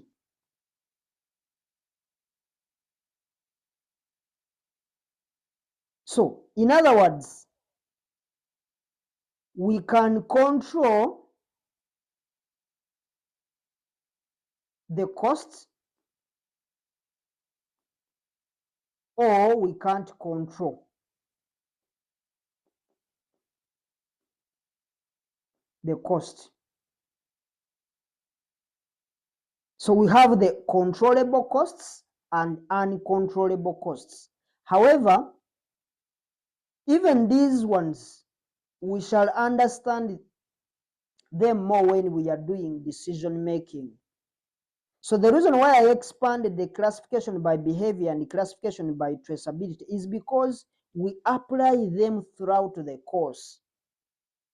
And that's why you need to understand those two concepts, because those are what these other ones, they are like subtopics as we go on.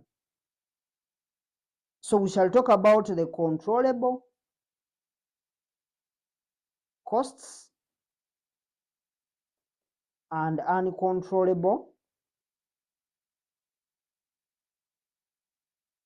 costs. So now let's look at another classification. There is also another classification, and that is maybe the last one. Classification by function. By function, or what we call a role, what they do. So this is the last classification of cost, and we categorize them basing on what function. We categorize them basing on which function they do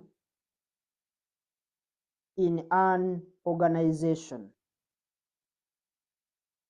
So what they do in an organization, the word function here would be a department. It would mean a department, because it's the department that performs the function or the role within the organization. So we need to look at which functions would we expect. Like we may have maybe the selling and distribution department. We may have finance admin, finance and administration department. We have different costs that we incur there. We have the production department. We have other costs that we incur in those different departments. So we look at department per department, and we look at all the costs we incur there. We don't care whether they are direct or they are indirect in category. We are just interested in knowing those costs, are they falling in a selling and distribution department, or they are falling in finance and administration. Of course, finance costs, you may find some, like for example, interest on loans. Administration, you may find audit fees, legal fees, and others. Production department, we are facing rent, depreciation, labor, material. There are so many other costs. For selling and distribution, we may be having delivery costs, advertisement, commission, discounts, fuel for the distribution vans, depreciation for the distribution vans. So those are the costs that we are going to incur as per department. So some of these, they may not actually require you to know, but just knowing the basics, what they are, and if you can give some examples, and that's all. So that's the end of our lecture for today. We are closing off our lecture, and we shall meet next time when we start on our new class. But for now, it's the end of the lecture. If you haven't subscribed, kindly subscribe. Don't forget to join the Telegram channel to be able to download the past papers, because you need them for practice. The link is on our YouTube channel. So thank you for watching.